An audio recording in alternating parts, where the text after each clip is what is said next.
My sisters and brothers, the Lord be with you. And with your spirit. Reading from the good news of Jesus Christ according to St. Mark. Glory to you. On leaving the synagogue, Jesus entered the house of Simon and Andrew with James and John. Simon's mother-in-law lay sick with a fever. They immediately told him about her. He approached, grasped her hand, and helped her up. And then the fever left her, and she waited on them. When it was evening after sunset, they brought to him all who were ill or possessed by demons. The whole town was gathered at the door. He cured many who were sick with various diseases, and he drove out many demons, not permitting them to speak because they knew him. Rising very early before dawn, he left, and he went off to a deserted place where he prayed.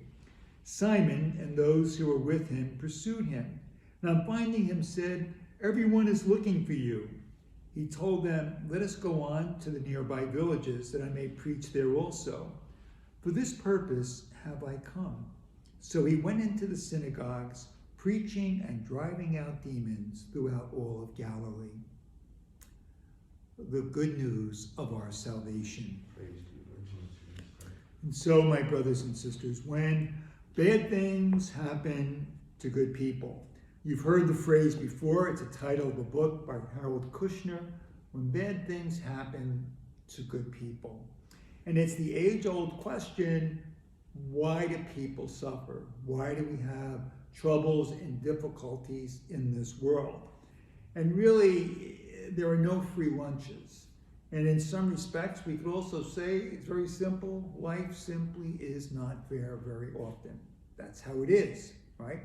But people have a notion of God, and we see this in the book of Job, in the Old Testament from the first reading today, a notion of God, that God is someone who rewards you if you're good and punishes you if you're bad. People think this way.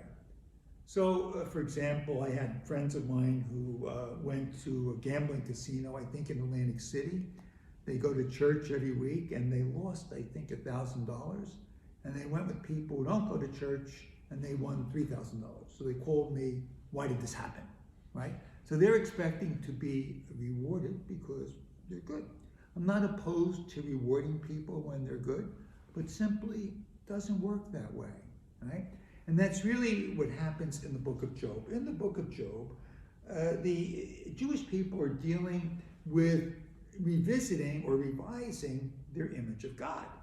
Because Job is a good person, yet Job is suffering a great deal, right? And everything is taken away from him. And so therefore they have to come back to, well, why is this happening? And if you read the entire book of Job, what you see is that, in fact, there's no answer to the question. In the end, Job puts his finger over his mouth like this and simply is living with mystery.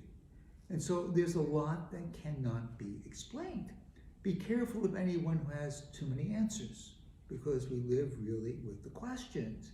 And so really the point of the book is, I have no idea why this is going on. But God, I believe that you do.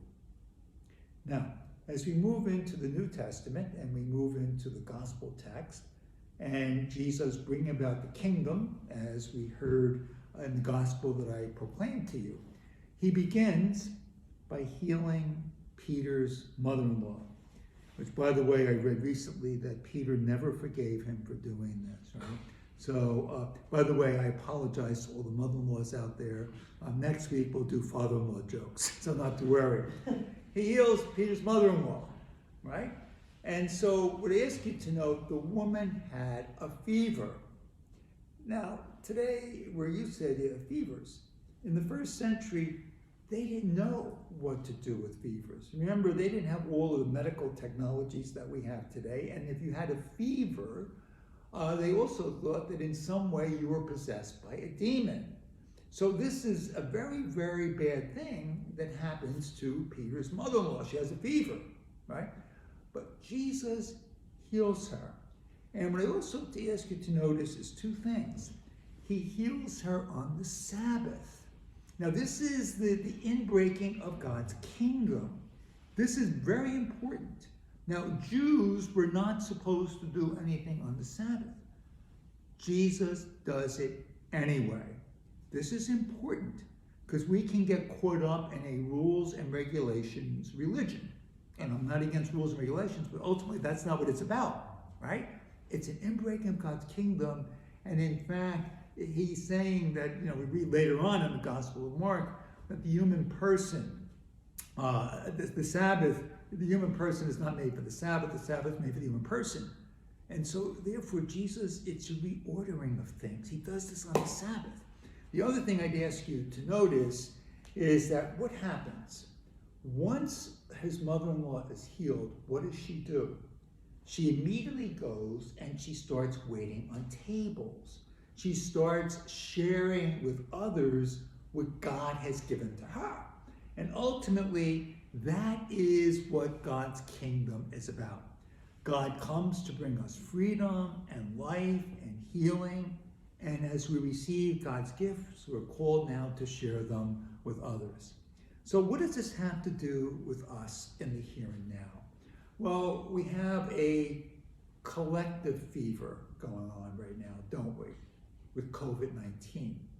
And in a certain sense, there is a parallel. As in the first century, they didn't know what to do with fevers, and we don't know exactly what to do with COVID-19.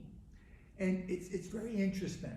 I read recently that after the Spanish pandemic of 1918, what followed was the Roaring Twenties.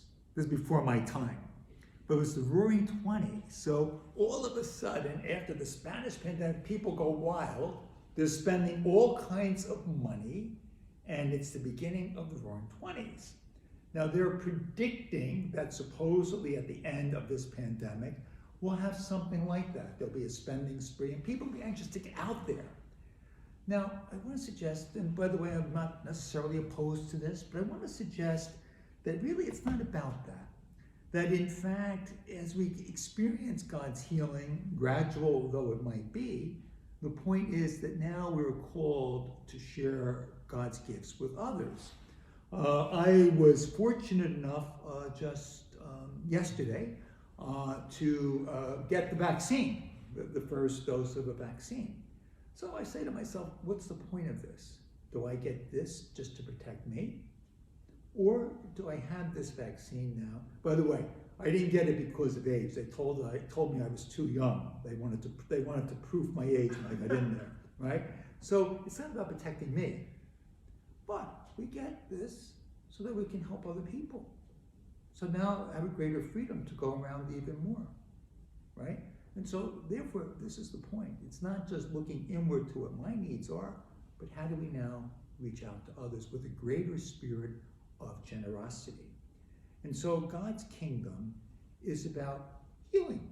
And what I ask you to notice in the gospel text, and this is really important, he doesn't heal everybody.